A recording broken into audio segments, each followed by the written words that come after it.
Senior শিক্ষক Ahmed Bawani academy school and college. প্রিয় শিক্ষার্থী, তোমরা যে যেখানে আছো, ভালো আছো, সুস্থ আছো এবং সচেতনভাবে সবাই ঘরে আছো, সামাজিক দূরত্ব বজায় রেখে সচেতনতা অবলম্বন করো। তো যাই হোক, সবাইকে শুভেচ্ছা জানিয়ে শুরু করছি আমাদের আজকের পাঠ্যসূচি। তা হলো অষ্টম শ্রেণীর তৃতীয় পরিচ্ছেদ। তো যাই হোক, বাংলা ব্যাকরণ আলোচনার অতি গুরুত্বপূর্ণ আলোচ্য সূচি সেটি হলো সন্ধি। তো সন্ধি আলোচনায় আমরা আজকে আলোচনা করব সেটি হচ্ছে সন্ধি। আমরা আবারও সেটা উপস্থাপন করলাম যে সন্ধি নিয়ে আমরা আলোচনা করব। সন্ধি কাকে বলে, সন্ধি শব্দের অর্থ কি, সন্ধি কত প্রকার, সন্ধি এই প্রকারভেদগুলার কোন কোন নিয়ম অনুযায়ী এগুলাকে সন্ধি নিষ্পন্ন করা যায়, এগুলা সম্পর্কে আমরা জানব। তাহলে আমরা মূল বিষয়ে চলে আসি। আমরা দেখতে পাচ্ছি বাংলা ব্যাকরণ আলোচনায় অতি গুরুত্বপূর্ণ আলোচনা সূচি সেটা হলো সন্ধি। সন্ধি আলোচনায় 4টি প্রশ্ন সচরাচর দেখা যায় সন্ধি শব্দ থেকে। এই 4টি হচ্ছে: একটি, সন্ধি শব্দকে বিশ্লেষণ করলে কি পাই?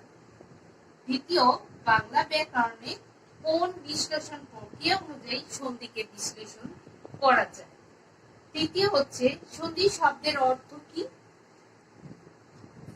চতুর্থ, আমরা প্রায়ই ভুল করি যে জিনিসটা, যে সন্ধি ব্যাকরণের কোন অংশে আলোচিত হয়। ব্যাকরণের কোন অংশে সন্ধি আলোচিত হয়? এই চারটা প্রশ্নে একটু বিশ্লেষণ করে দেখি। সন্ধি শব্দকে বিশ্লেষণ করলে কি পাই? সমযোগী সন্ধি। 2 নাম্বার, বাংলা ব্যাকরণে কোন বিশ্লেষণ প্রক্রিয়ায় অনুযায়ী সন্ধিকে বিশ্লেষণ করা যায়? সন্ধি একটি সন্ধিজাত প্রক্রিয়া, ব্যঞ্জন সন্ধির নিয়ম অনুযায়ী একে বিশ্লেষণ করা যায়। শিক্ষার্থী বন্ধুরা, আমরা 3 নাম্বার প্রশ্ন যেটা ছিল সেটা হলো সন্ধি শব্দের অর্থ। সন্ধি শব্দের অর্থ হলো মিলন। তাহলে আমরা বুঝতে পারছি যে সন্নিহিত দুটি ধ্বনির মিলনে সন্ধি হয়। 4 নাম্বার, আমরা যেটি বলছিলাম যে আমরা প্রায়শই ভুল করি যে জিনিসটি, সেটি হচ্ছে কি, যে সন্ধি ব্যাকরণের কোন অংশে আলোচিত হয়। এই প্রশ্নের উত্তরে সবাই আমরা একজন উত্তর দিয়ে বসি সন্ধি আলোচিত হয় শব্দতত্ত্বে বা রূপতত্ত্বে। আসলে কিন্তু তা নয়, সন্ধি আলোচিত হয় ধ্বনিতত্ত্বে। এর একটু কারণ ব্যাখ্যা করে আমরা বুঝতে পারি। যেমন দুটো ধ্বনিকে যুক্ত করার প্রক্রিয়াই হচ্ছে সন্ধি। শব্দকে যুক্ত করে নয়। তাহলে আমরা একটা উদাহরণের সাহায্যে এটাকে ব্যাখ্যা করতে পারি। যেমন জল যোগ আশ্রয়, জলাশয়। জল যোগ আশ্রয়, জলাশয়। জলের অ, আশ্রয়ের আ। তাহলে অ যোগ আ সমান সমান আ। এই দুটো ধ্বনি মিলে আ হয়েছে। তাহলে জল যোগ আশ্রয় সমান সমান জলাশয়। তাহলে আমরা এখানে কি দেখতে পারলাম? যে দুটো ধ্বনি যুক্ত হয়ে মিলিত হয়ে জলাশয় হয়েছে। তাহলে এটা ধ্বনিতত্ত্বে সন্ধি আলোচিত হয়, শব্দতত্ত্ব বা রূপতত্ত্বে না।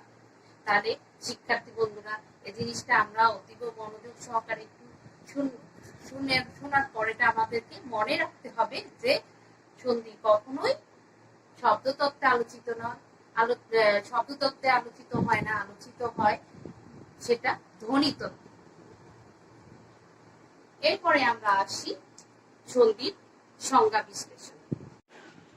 বিভিন্ন ভাষাবিদ বিভিন্নভাবে সন্ধির সংজ্ঞা দিয়েছেন। তার মধ্যে ডক্টর মোহাম্মদ শহীদুল্লাহ লিখেছেন, দুটি বর্ণ অত্যন্ত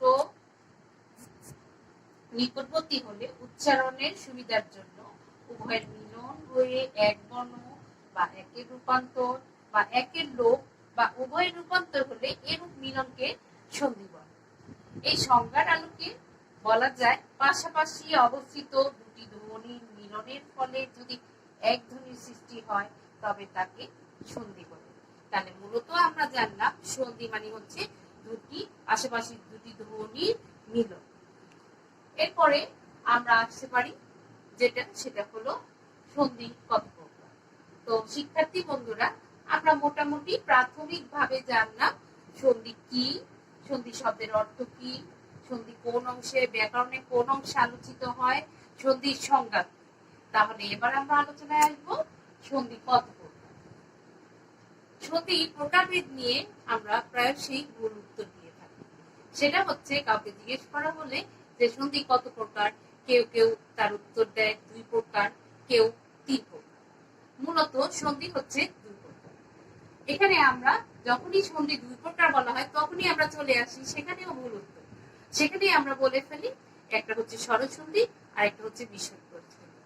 মূলত প্রকৃতপক্ষে সন্ধি হচ্ছে 2 প্রকার, যেটা বাংলা সন্ধি আর একটা হচ্ছে তৎসম বা সংস্কৃত সন্ধি। বাংলা সন্ধি 2 প্রকার, এর মধ্যে একটি হলো স্বরসন্ধি আর একটি হলো ব্যঞ্জন সন্ধি। 2 নাম্বার তৎসম বা সংস্কৃত সন্ধির মধ্যে সন্ধি 3 প্রকার: স্বরসন্ধি, ব্যঞ্জন সন্ধি, বিসর্গ সন্ধি।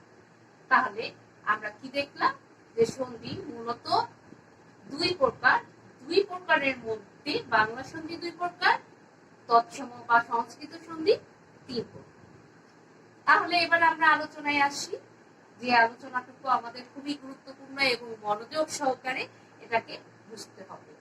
ও শিক্ষার্থী বন্ধুরা, আমরা এই আলোচনাটুকু একটু খুব গুরুত্বপূর্ণ ভাবে মনোযোগ দিয়ে একটু শুনবো এবং দেখব।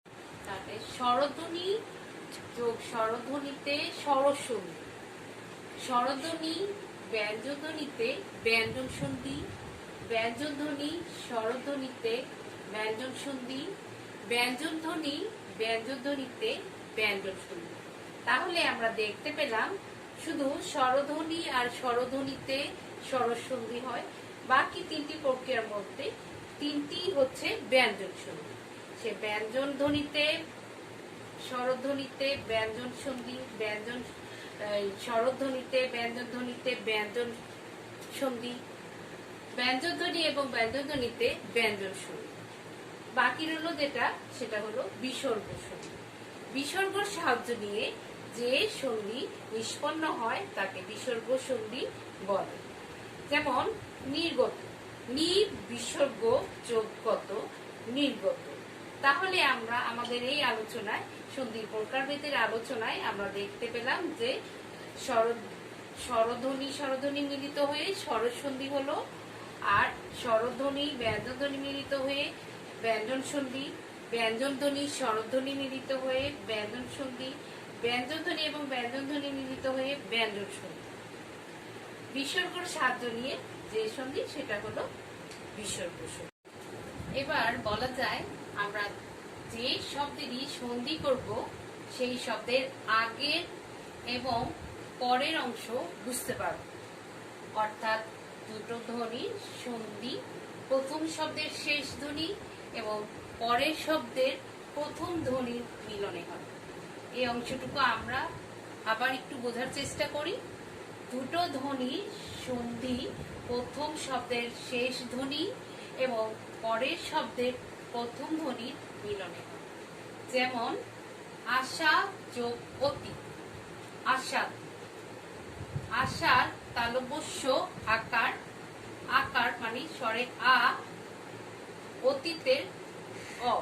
তাহলে আকার এবং অ মিলিত হয়ে আশা, আকার, আশাতীত।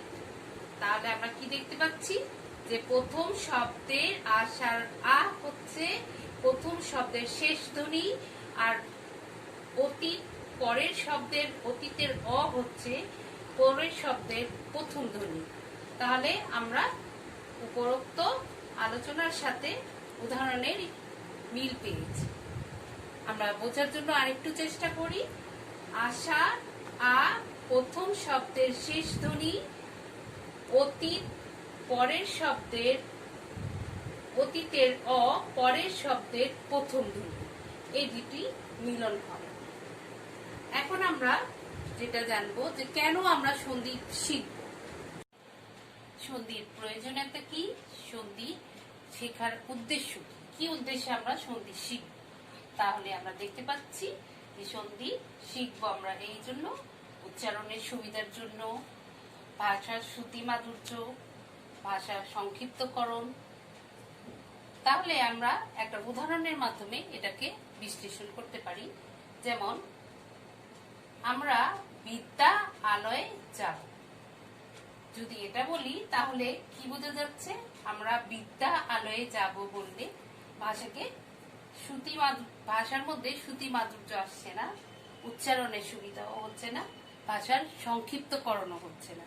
তাহলে আমরা বিদ্যালয়ে যাব না বলে আমরা বলবো বিদ্যালয়ে যাব, আমরা বিদ্যালয়ে যাব।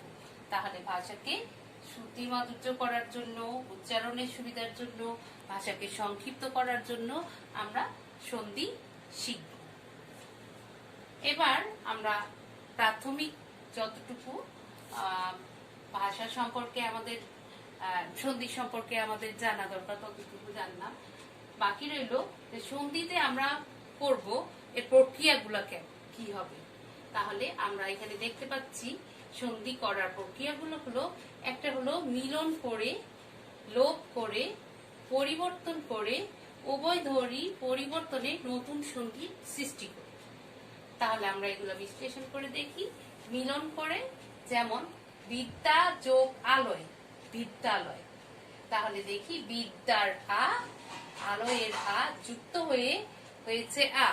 তাহলে কি এখানে আ এবং আ যোগ আ মিলনে আ, বিদ্যা যোগ আলয় সমান সমান বিদ্যালয়। তাহলে এখানে আমরা কি দেখলাম যে মিলনের ফলে এখানে সন্ধি নিষ্পন্ন হলো। 2 নাম্বার আমরা দেখতে পারি লোপ করে। লোপ করে মানে কি? লোপ মানে হচ্ছে লুপ্ত, লুপ্ত হয়ে যাওয়া, হারিয়ে যাওয়া, বাদ দিয়ে দেওয়া, যেটাই বলি না কেন। তাহলে আমরা উদাহরণের মাধ্যমে দেখতে পারি ঘোড়া যোগ গাড়ি, এখানে সন্ধি নিষ্পন্ন হয়ে ঘোড় গাড়ি। তাহলে আমরা দেখতে পাচ্ছি, এখানে দেখতে পাচ্ছি ঘোড়ার আকারটা লুপ্ত হয়ে গেছে, ঘোড়ার আকারটা লুপ্ত হয়ে গেছে, ঘোড়া আকার লুপ্ত হয়ে এখানে ঘোড় গাড়ি হয়েছে। তাহলে এটা হয়েছে ঘোড় গাড়ি, ঘোড়া যোগ গাড়ি, ঘোড় গাড়ি। তাহলে এই প্রক্রিয়াটা হচ্ছে লুপ্ত হয়ে যাওয়া প্রক্রিয়া বা লোপ করে। তারপরে আমরা 3 নাম্বার যেটা দেখতে পাচ্ছি পরিবর্তন করে। যেমন শর্ট যোগ আনুন, সরানুন, শর্ট যোগ আনুন, সরানুন। এখানে শর্ট টটা র হয়ে গেছে, ট এর পরিবর্তে আমরা র ব্যবহার করেছি। এখানে শটানন হওয়ার কথা ছিল, কিন্তু এখানে হয়েছে সরানন। তাহলে এটা আমরা দেখতে পেলাম কোন প্রক্রিয়া? পরিবর্তন প্রক্রিয়া।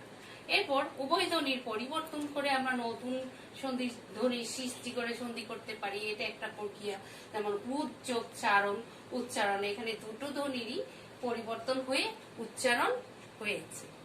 তাহলে এই 4টি প্রক্রিয়ার মধ্যে দিয়ে আমরা সন্ধি প্রক্রিয়াটাকে নিষ্পন্ন করতে পারি।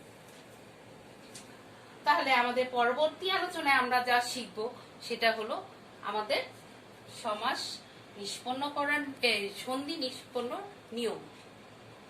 তাহলে সন্ধি কোন নিয়মে, কোন সূত্রের সাহায্যে আমরা সন্ধিগুলোকে নিষ্পন্ন করব সেটা আমাদেরকে জানতে হবে। এখন এই নিয়ম জানার মধ্যে প্রথমেই যে প্রকারভেদের গুলো আসবে তার মধ্যে আসবে সরস সন্ধি। তাহলে আমরা শুরুতেই যেটা শিখবো সরস সন্ধি নিয়মগুলো। তাহলে আমরা একটা জিনিস স্পষ্ট ভাবে বুঝতে হবে যে সরস সন্ধি যখন আমরা আলোচনা করব আমাদের স্বরধ্বনির যে কার চিহ্নগুলো সেগুলো একটু ধারণা থাকতে হবে। তাহলে আমরা মোটামুটি অনেকেরই ধারণা আছে, তারপরও একটু বোঝার জন্য আমি একটু ধারণা দিতে চাচ্ছি। যেমন স্বরবর্ণ 11, স্বরে অ বাদ দিয়ে বাকি সবগুলোর কার চিহ্ন রয়েছে। যেমন স্বরে আ আকার, রস্বই রস্যিকার, দীর্ঘই দীর্ঘিকার, রস্যৌ রস্যুকার, দীর্ঘ দীর্ঘকার, রি রিকার, এতে একার, ওইতে ওইকার, ওতে ওকার, ওতে ওকার। তাহলে আমরা দেখি এখানে সরস সন্ধি নিয়মগুলোর মধ্যে স্বর ধ্বনি দিয়ে যে আমরা নিয়মগুলো দেখব তার মধ্যে প্রতিটাতে আমাদের এই কার চিহ্নগুলো ব্যবহৃত হবে। তাহলে আমরা প্রথমেই যে নিয়মটা দেখতে পাচ্ছি, অ এবং আ ধ্বনির সাহায্যে স্বরধ্বনি স্বরসন্ধি নিষ্পন্ন হওয়া। তাহলে অ যোগ আ সমান সমান আ। উদাহরণস্বরূপ আমরা দেখতে পারি নবান্ন, নব যোগ অন্ন, নবর বয়ের অ, অন্নর অ সমান সমান আ। তাহলে অ যোগ আ সমান সমান আ, নব যোগ অন্ন সমান সমান নবান্ন। তাহলে হচ্ছে এই নিয়মের একটি উল্লেখযোগ্য উদাহরণ। অনুরূপ ভাবে আমরা আরেকটা দেখতে পারি, স্বরে আ যোগ অ সমান সমান আ। উদাহরণস্বরূপ আশা যোগ অতীত আশাতি। আশার আ তালবু ছয় আকার সা আকারের আ আকারের কার চিহ্ন হচ্ছে আকার, স্বরে আর কার চিহ্ন আকার, এবং অতীতের অ। তাহলে আকার আর অ মিলিত হয়ে আকার, আ বা আকার। তাহলে আশা যোগ অতীত সমান সমান অতীত। প্রথম শব্দের শেষ ধ্বনি এবং পরের শব্দের প্রথম ধ্বনি মিলিত হয়ে এখানে আশাতীত হয়েছে, আ যোগ অতে আ আশাতীত। পরবর্তী আ যোগ আ মিলিত হয়ে স্বরে আ বা আকার। এখানে উদাহরণস্বরূপ বিদ্যা যোগ আলয় বিদ্যালয়। এখানে আমরা দেখতে পাচ্ছি প্রথম শব্দের শেষ ধ্বনি আকার আর পরের শব্দের প্রথম ধ্বনি আকার, আ যোগ আ, আতে আ আকার, বিদ্যা যোগ আলয় সমান সমান বিদ্যালয়। ২ নম্বর নিয়মটি হলো হ্রস্বই এবং দীর্ঘই ধ্বনির সাহায্যে স্বরধ্বনি নিষ্পন্ন হওয়া। যেমন হ্রস্বই যোগ হ্রস্বই সমান সমান দীর্ঘই বা দীর্ঘিকা। তাহলে রবি যোগ ইন্দ্র রবীন্দ্র। রবি প্রথম শব্দের শেষ ধ্বনি রবি হ্রস্বই, পরের শব্দের হ্রস্বই প্রথম ধ্বনি হ্রস্বই সমান সমান দীর্ঘই। তাহলে রবি যোগ ইন্দ্র সমান সমান রবীন্দ্র। ঠিক সেইভাবে হ্রস্বই যোগ দীর্ঘই সমান সমান দীর্ঘই বা দীর্ঘিকার সমান সমান আমরা দেখতে পাই যে উদাহরণটি, সেটি হচ্ছে পরীক্ষা। পরি যোগ ইক্ষা, পরি হ্রস্বই দীর্ঘ ইক্ষার দীর্ঘই সমান সমান দীর্ঘই বা দীর্ঘিকা। এখানে সমাস সন্ধি নিষ্পন্ন যেটা হয়েছে পরীক্ষা। তার পরবর্তী যেটা দীর্ঘই যোগ হ্রস্বই সমান সমান দীর্ঘই, এটা হচ্ছে শচীন্দ্র। শচী, এখানে শচীতে দীর্ঘই দীর্ঘিকার। পরবর্তী যোগ যেটা ইন্দ্র, ইন্দ্র হ্রস্বই সমান সমান শচীন্দ্র। তাহলে দীর্ঘই যোগ হ্রস্বই সমান সমান দীর্ঘই। তাহলে শচী যোগ ইন্দ্র শচীন্দ্র। তার পরবর্তী যেটা, সেটা হচ্ছে দীর্ঘই যোগ দীর্ঘই সমান সমান দীর্ঘই বা দীর্ঘিকা। তাহলে এখানে আমরা উদাহরণে দেখতে পাচ্ছি শ্রী দীর্ঘিকার, যেটা হচ্ছে দীর্ঘই, ঈশের দীর্ঘই, তাহলে শ্রীশ সমান সমান দীর্ঘই। তাহলে দীর্ঘই যোগ দীর্ঘই সমান সমান দীর্ঘই বা দীর্ঘিকার। তাহলে শ্রী যোগ ঈশ সমান সমান শ্রীশ। আমরা ৩ নম্বর নিয়মে দেখতে পাই হ্রস্ব এবং দীর্ঘ ধ্বনির সাহায্যে যে স্বরসন্ধি নিষ্পন্ন হবে, সেখানে হচ্ছে হ্রস্ব যোগ হ্রস্ব সমান সমান দীর্ঘ। এর উদাহরণস্বরূপ আমরা দেখতে পারি কটুক্তি। এখানে একটু মনোযোগ সহকারে বুঝতে হবে। কটু ক টয় রস্যুকার, এখানে হচ্ছে হ্রস্ব যোগ উক্তি হ্রস্ব। কিন্তু যখন সন্ধি নিষ্পন্ন হয়ে গেছে তখন কটুক্তি টয় দীর্ঘকার হয়ে গেছে, তাহলে দীর্ঘ। তাহলে আমরা এখানে দেখতে পাচ্ছি দীর্ঘ মানে হচ্ছে কি দীর্ঘকার। তাহলে হ্রস্ব যোগ হ্রস্ব সমান সমান দীর্ঘ বা দীর্ঘকার। তাহলে কটু যোগ উক্তি সমান সমান কটুক্তি। প্রিয় শিক্ষার্থী, আমরা পরবর্তী নিয়ম যেটা হ্রস্ব যোগ দীর্ঘ সমান সমান দীর্ঘ, এর উদাহরণস্বরূপ আমরা বলতে পারি লঘুর্মি। লঘু রস্যুকারের হ্রস্ব উর্মির দীর্ঘ। তাহলে লঘুর্মি দীর্ঘ। এখানে আমরা দেখি এখানে দীর্ঘকার। তার পরবর্তী দীর্ঘ যোগ হ্রস্ব সমান সমান দীর্ঘ। আমরা উদাহরণস্বরূপ দেখতে পারি বধূৎসব। বধূ দয় রস্যুকার, রস্যুকার দয় দীর্ঘকার মানে দীর্ঘ, আর উৎসবের রস্যউ দীর্ঘউ যোগ রস্যউ সমান সমান দীর্ঘউ মানে হচ্ছে দীর্ঘকার। তাহলে আমরা কি দেখতে পাচ্ছি? বধূ উৎসব, বধূ যোগ উৎসব সমান সমান বধূ উৎসব, দীর্ঘউ যোগ রস্যউ সমান সমান দীর্ঘ বা দীর্ঘকার।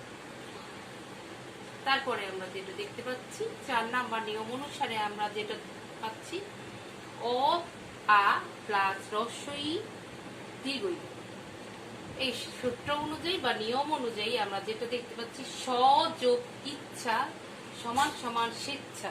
আমরা এখানে সয় ব স এটা একটা যুক্ত বর্ণ এবং বয়ের সাথে রয়েছে অ, এবং রস্যইর ইচ্ছার রস্যইর ই সমান সমান একার, এ বা একার।